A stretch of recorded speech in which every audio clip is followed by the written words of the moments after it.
Peter Drucker calls it the post-Christian society. On the surface, people think, oh, this is great. People are less judgmental.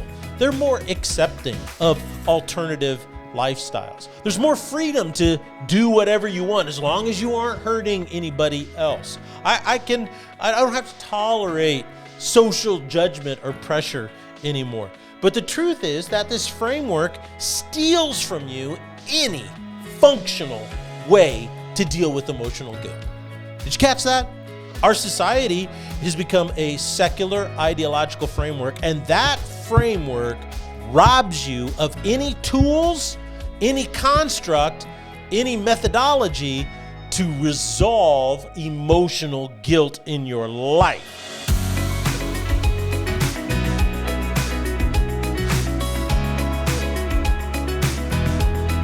Welcome to the Salty Pastor Podcast. Today, we're focusing on something you have to lose if you want to think like a champion. And what you have to lose is emotional guilt and how it wraps you up and keeps you from thinking like a champion. You know, women experience negative feelings more often than men. Research shows that their inner emotional life has a lot more negative emotions on a daily basis. And one of these big negative emotions that they experience a lot is emotional guilt. Now, the biggest impact guilt has in a woman's life is how she talks to herself, her inner voice. Psychologists call it the inner dialogue. The inner dialogue is unique to every woman. Every woman has her own little dialogue that she carries on with herself. However, every female inner dialogue revolves around the soul issues for all females. For instance, a woman in her inner dialogue may hate things about her appearance. She may hate her hair or her face or her waist size. She doesn't like her shape. She doesn't like how tall or how short. There's something about herself that she doesn't like physically. And her inner dialogue will tell her about these things that she doesn't like, and she'll have this dialogue in her head about her flaws physically. But what's interesting is even though every woman dislikes various things that are different from every other women, it's all rooted in the exact same thing for every female. And you know what that is? Trying to answer the soul question of, am I lovable? See, oftentimes, I think the inner dialogue tries to point out flaws and things that are unattractive to females because it tries to push an accusation that you aren't lovable, and that strikes to your very soul. A woman will think negatively of her friends or her family. She might think she doesn't have enough friends, or the friends that she has aren't good for her, or wish she would have better friends, or her family. She has negative feelings about her family, and she ruminates on these things, right? Just over and over and over again, wondering and wishing and hoping that they would change. They wonder why she isn't treated better. She might say to herself, I deserve better than this. Well, did you know that those issues for women are all different in their inner dialogue, but they're all rooted in the same thing for all women, and that is the soul question of, am I valued, right? It's almost like asking, why don't my friends and family value me? A woman may tell herself she doesn't need friends. She may say, I don't need people. I don't need a family. I don't need a man. I'm strong and I'm an independent woman. I'm a lioness. I go out there and I take care of it myself. But this comes from the soul issue of, am I safe and protected? And it more than likely is, well, if I don't do it for myself, it won't get done. Or if I do it, then nobody can hurt me. The inner dialogue of women has a lot of negative emotions in it, and the inner dialogue tends to be very self-critical. And the reason for this is because it's driven by guilt. That's right, unresolved emotional guilt. Now, when it comes to men, most people don't understand that guilt gnaws at men in ways few understand, even men themselves. A lot of behavior and reactions in the emotional world of men is hard to understand. It can be confusing at times because people don't realize that a lot of it is driven by guilt, unresolved emotional guilt. The first question every boy is faced with when he's on the school playground is, will I get picked for a team, or will I be chosen? And that really drives home the sole question of every young boy, right? And it's the question of, am I enough? Do I measure up? Do I have what it takes? Am I a man? Now, on Tuesday, we dug into what emotional guilt actually does to you, both men and women. How it messes up your decision-making process. You can't think clearly. It destroys your identity. It robs you of any sense of worth or value. You can get stuck in mind loops, ruminating over things over and over and over again, focusing on bad things. And in general, emotional guilt is just really not good for you. But that is not the primary issue with guilt. What I want to talk about today, and what we really need to drill down on, and I want it to be very clear to you after this podcast, I want you to be able to walk away and go, man, I really understand this. And that is, even though the effects of emotional guilt in your life are very negative and have a broad base impact, that's not the main issue with guilt. Meaning, it's not just bad because of what it does to you. The primary issue with guilt is it's so bad because it's so hard to break free from it. Did you catch that? The guilt is so devastating because it's so difficult to break free from it. And so many of the negative effects in your life just keep getting repeated over and over and over and over again. Have you ever gone through something in your life and you go, why am I so stupid? I keep doing the exact same thing and experience the same thing over and over and over again. All that does is not prove that you're stupid, and it doesn't prove that you haven't learned your lesson. What it proves is that breaking free from the stranglehold of guilt in your life is one of the most difficult things that you will ever do. But it's the most important one because once you do it, you can start thinking and living like a champion, okay? Now, therefore, we need to focus on how in the world do you break free from it? Okay, how do you actually do that?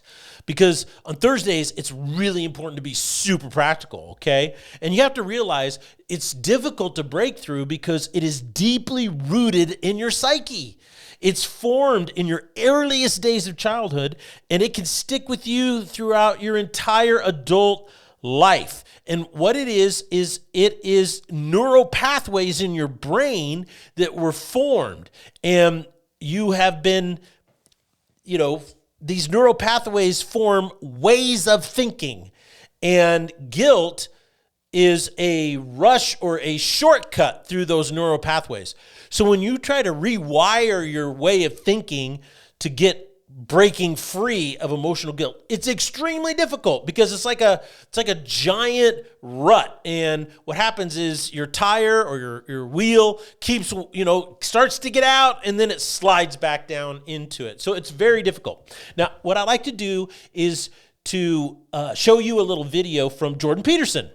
And he says some really interesting things about guilt and how guilt is a recriminating, accusing voice inside your own mind. So let's listen to this video and see what he has to say real quick about it, because it's going to teach us a little bit about what we need to do in order to break free from the stranglehold of emotional guilt in our lives.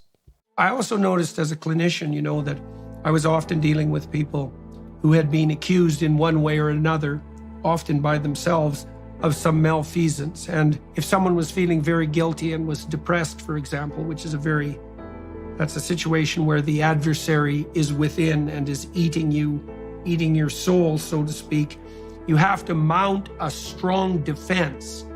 And, that means that you should take a very careful look at your weaknesses and your transgressions, but you should do that from the initial presumption of innocence. You have to get your ducks in order so that you can justify to yourself your own claims of innocence. And that means you also have to learn to do that without a kind of careless self-righteousness, and also without that proclivity to move toward more extreme views, which does also lurk as a temptation under such circumstances. Now, I want to point out just a couple things he said, just recap. He said, you have to mount a strong defense. So you can't just dismiss emotional guilt, right? You just can't say, oh, ignore it and it'll go away. No, you have to mount a strong defense against the accusatory nature of guilt in your life. And he says you do that by starting with the presumption of innocence. Now, what in the world does that mean? And how in the world do you do that? What has the power to break these powerful neural pathways that are formed in the earliest years of your childhood? What has the power to break the mental patterns that create this, I call it emotional suicide in your life? It's almost as if you have to completely reboot the brain. Another way of saying it is you almost have to die and be born again. You see, something that can be addressed, it has to, of this nature, of this strength, has to be addressed, as Jordan Peterson says, with a powerful defense. You can't just, modify it a little bit, tweak the way you think, put a Band-Aid on it. None of that's going to work. Sometimes these neural pathways are so strong, our inner dialogue is so bad that it's become so ingrained that the only way to break free from it is to kill it. Now, that seems radical. How in the world can you do that? Well, this is exactly what Jesus did. Do you remember what Paul wrote to the Colossians in chapter 2? I'll read the verse again. It says, when you were dead in your transgressions and the uncircumcision of your flesh. No, that's a really weird phrase. What does he mean, uncircumcision of his flesh? Well, I think it's really important to understand Paul's usage of a Jewish cultural phenomena, and that is they were the people of the circumcision, right? And so circumcision was a sign that you were in a covenantal relationship with God.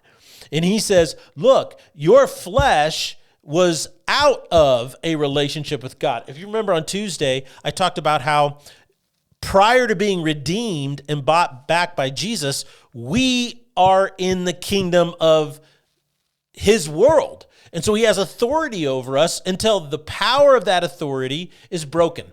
What is the power of that authority he has over us in his kingdom of this world? It is he can accuse us of being what? Flawed, of being human, right? Of imperfection, which we all have. Now, what's really interesting is he says, we were dead in our transgressions. Another way to get the image of that is there's nothing we could do to break out of that rut that our brain is stuck in. Not just spiritually, but also mentally. We can't break out of it. And then it says this, he made you alive together with him, having forgiven us all our transgressions. So notice he says he breaks the power of the accuser over you in this kingdom, and together he makes you alive. So now he gives you the capacity to break free from this rut of thinking, right? These powerful neural pathways that have been formed in your brain. Now you can, as Peterson says, launch a powerful defense.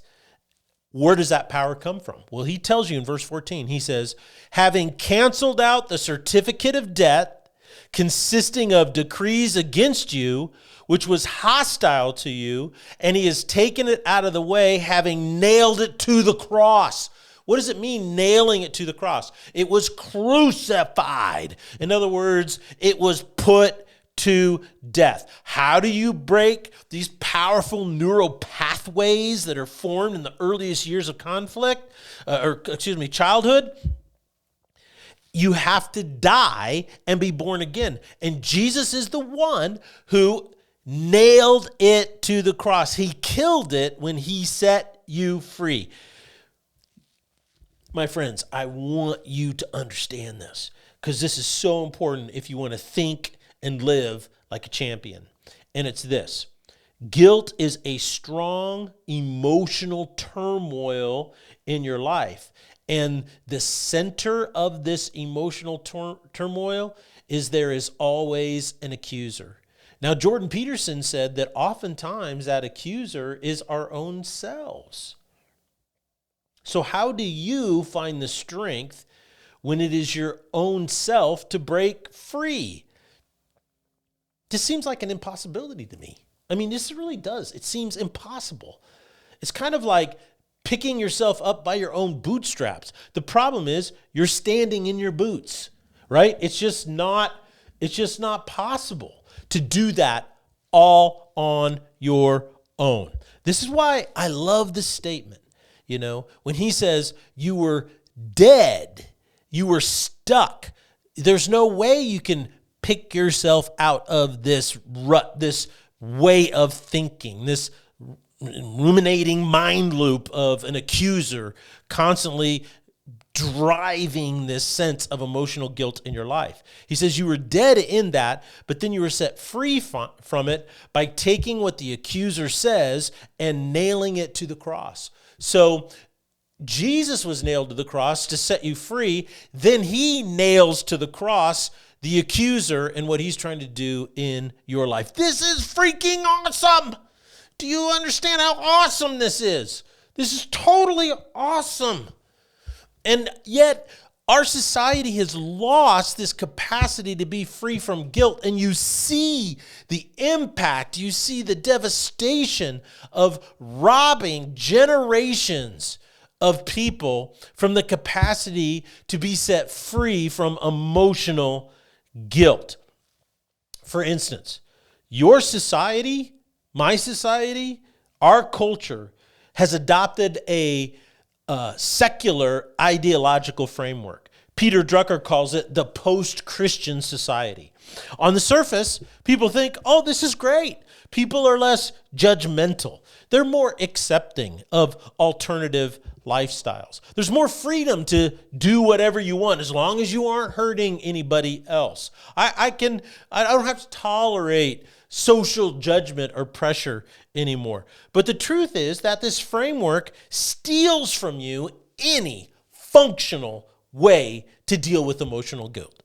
Did you catch that?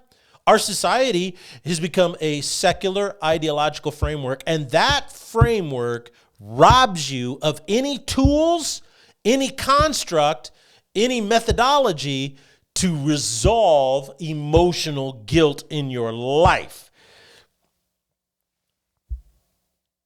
You cannot mount any type of defense, let a powerful one, in our society today. And now what do we see? The impact. We see every generation since the 60s has had more mental health issues than the generation before, to where now it is at the apex.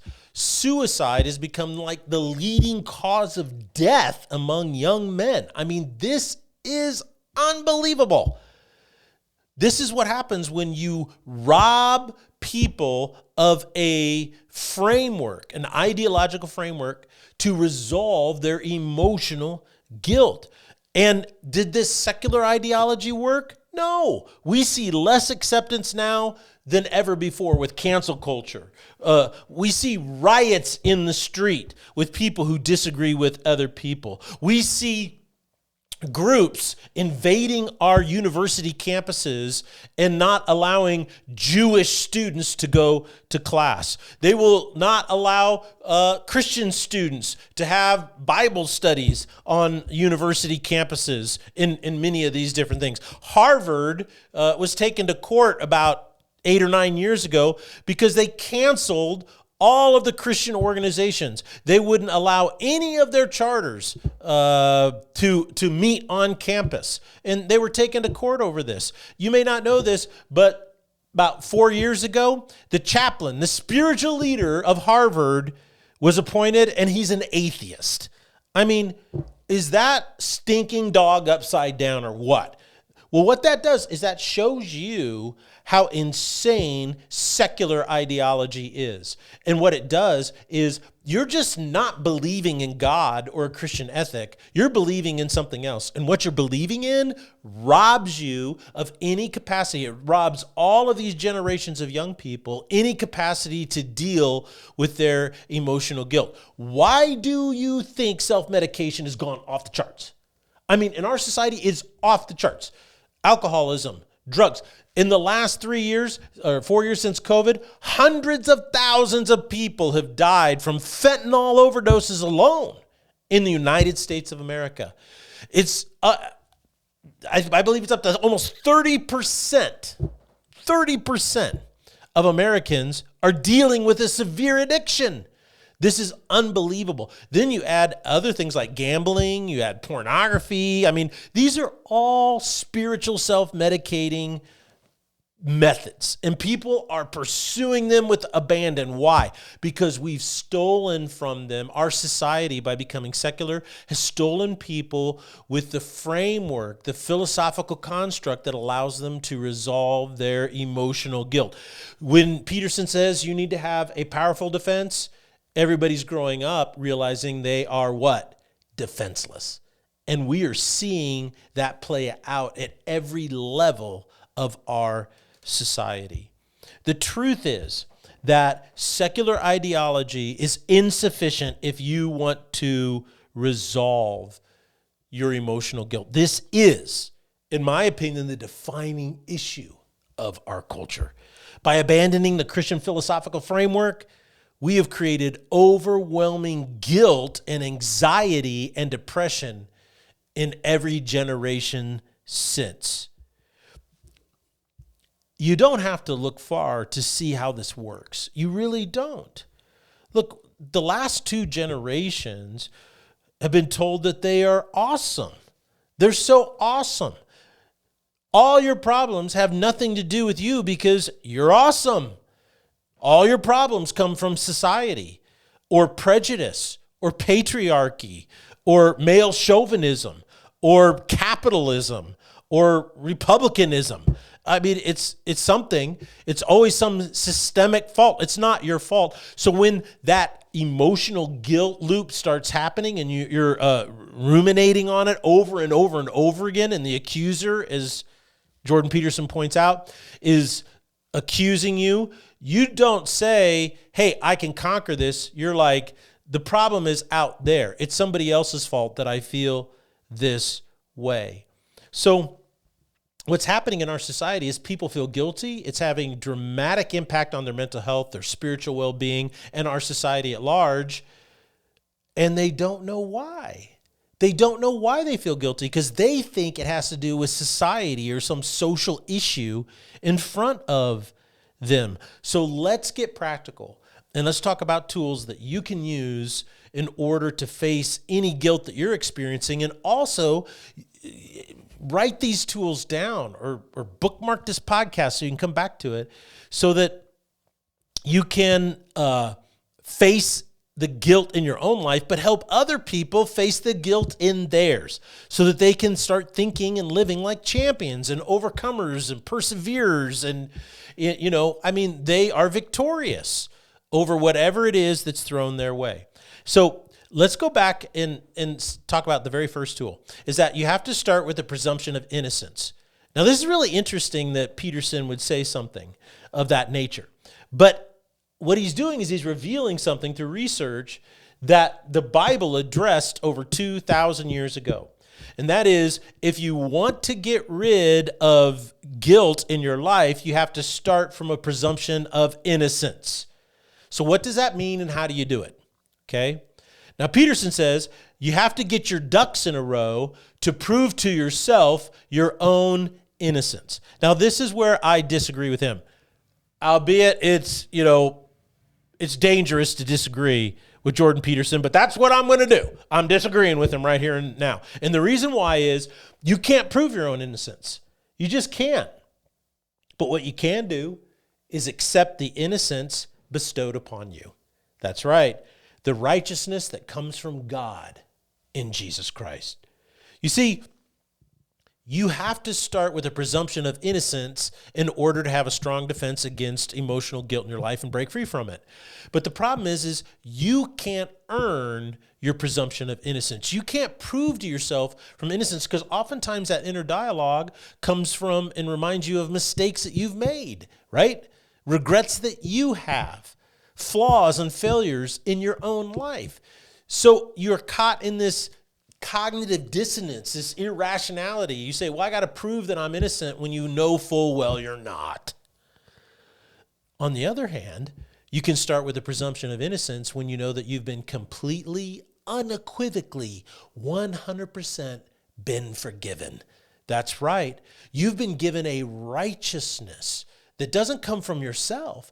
It comes from God through the blood of Jesus Christ. People who win, people who overcome, people who persevere and endure to the end always think like champions. How does a champion think? By affirming who they know they are and what they can be. And so you have to start with the presumption of innocence. I'm not innocent because I've never done something wrong. I'm innocent because Jesus Christ has bestowed his righteousness on me and made me innocent. That is how you have a powerful defense against emotional guilt. The second thing is you have to separate behavior or choices you've made from your identity. Guilt primarily erodes your identity by that inner voice saying, you're not all that. You are this, and it's usually a list of negative things, right? Or past mistakes. That erodes your sense of identity. The person you actually believe yourself to be, right? That inner self can be highly influenced by emotional guilt. As a matter of fact, if emotional guilt is left unchecked, you will start to define yourself by every insult, every shortcoming, every failure, every mistake you have ever made in your life. You will believe that voice that is accusing you. And what's hard is the voice you hear is said, it sounds like your voice, like you're the one saying it. But Jesus does the exact opposite. You see, Jesus says, you are who I say you are. Jesus says, I have redeemed you. I have paid the price. I have washed you clean. You are now a child of a king, and you've been clothed in righteousness. Every time you act in a way that you don't like, or every time you violate your conscience, every time you do something that you don't feel good about, that's not who you are. That's not who you are. Who you are is who I say you are. You're a child of the king, clothed in righteousness. Now, sometimes you may do things that are out of alignment with who you are. I totally get that. I am exactly the same way. But I don't feel guilty and ashamed of those things. Why? Because I believe who Jesus says I am. And when I do things that I shouldn't do or think or whatever that I shouldn't do or don't align with who I am, I just realize and call them out for what they are. Well, that's not in alignment with who I am. This is who I really am, and I want to live in the fullness of that, okay? The third tool, and this is a really big one, practice truth versus lie. That's right. This is an important mental exercise. I actually didn't learn it in seminary or 39 years of full-time ministry, okay? I learned it when I was a general contractor, contracting the various building projects that we had or I've had over the last 40 years of my career. Every day when you're a general contractor, there's a problem. A problem in this particular situation that I was not equipped to know how to solve. Now, in the beginning, when confronted with a problem I didn't know how to solve, I would start ruminating on negative things. I would get really upset. I'd get so bent out of shape. I'd get mad. I didn't know why I was mad. And that voice, that inner dialogue would kick up, says, you are way in over your head. How are you going to solve this? You have no idea what you're doing. You have no experience in this part of construction. How in the world? And at one point, after all of going through this process, emotional roller coaster over and over again, I realized it didn't matter how bad I felt about myself at the end of the day. It didn't matter how I felt about my skill set. There was still a problem that next morning, and that problem had to be solved, and there was no one to solve it, right? It had to be solved. No one was there to solve it. So no matter how bad I felt about myself or how much I told myself I was an idiot, I had to get up and go solve the problem. What's interesting is I started to figure that out. And I started to develop a confidence, and that confidence started to counteract the lies that guilt would draw up in myself. And this is where I started the truth versus lie exercise.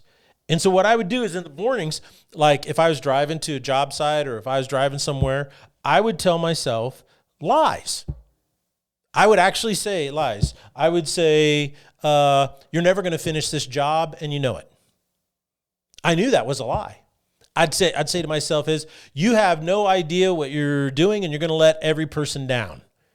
Well, I know that was a lie. I mean, part of that's true. I didn't know what I was doing. But the other thing is that I wasn't going to let people down because all I had to do was persevere through the end, right? I just had to persevere and keep going, and it would eventually get done and get done properly. And that's exactly what happened.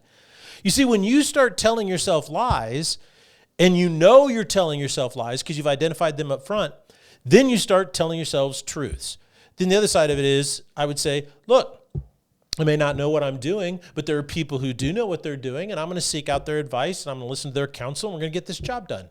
Number 3 is, no, God doesn't want me to fail here. He wants me to succeed. Now, that doesn't mean it's going to be easy, and it doesn't mean it's going to, be handed to me on a golden platter. But what it does mean is God doesn't want me to fail. He wants me to succeed. And if I just keep showing up, God is ultimately going to bring about victory. And that's exactly what he did. You see, what happens is when you start telling yourselves lies, right? And then you start telling yourselves truths, what happens is you start to see how the truths counter and defeat the lies. The other thing that happens is when you fall into a situation where you make a mistake or something doesn't turn out and that guilt thing starts to get drudged up, it's interesting how the things that get drudged up sound exactly like the lies that you told yourself in the mental exercise. And so it allows you to identify them quickly, and that totally takes the wind out of it, takes all the punch out of them. They're not effective. They are completely gone. The impact of this exercise is amazing. I would encourage you to do it. If you're on a commute, take 10 minutes and say, I'm going to tell myself, it doesn't take that long, 5 minutes. I'm going to tell myself 3 or 4 lies, and then I'm going to tell myself 3 or 4 truths. And over time, see what that does. And then finally, set some really good expectations, right? Expect good times, expect hard times, accept blessings, and accept curses. That's just part of life. You may not be aware in listening to this podcast, but my wife suffers from a disease that is slowly taking her life.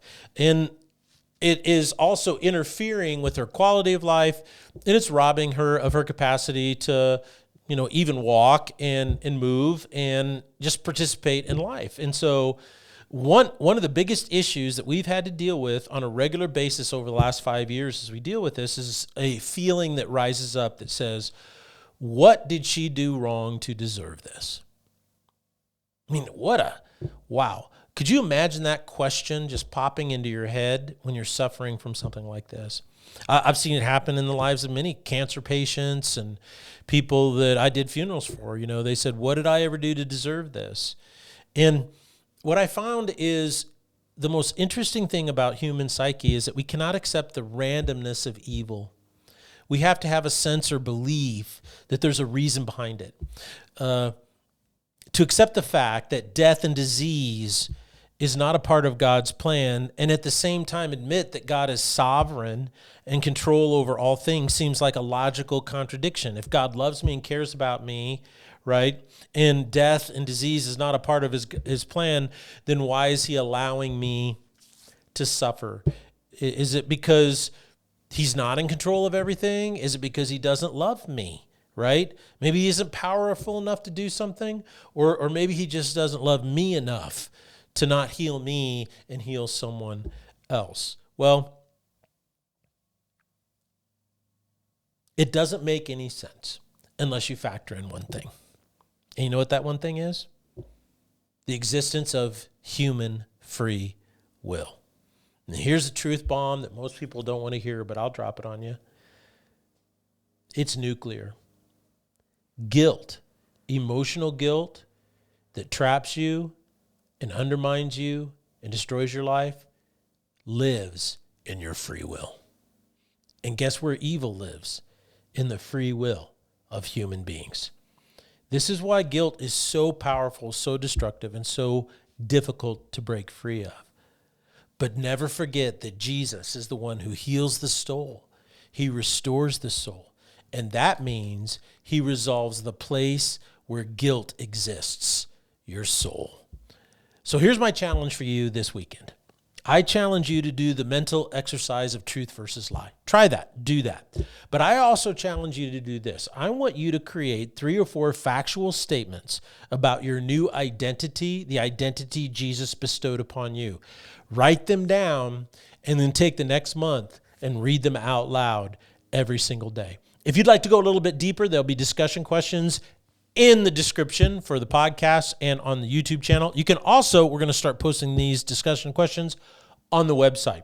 If you go to our YouTube channel, please like and subscribe. Like and subscribe. Also, if you go to our website, you can sign up for a Monday morning inspirational email to try to keep you motivated throughout the week, as well as click on that donate button and become a regular supporter of the Salty Pastor Ministry, because we are 100% listener supported, and this wouldn't happen without you.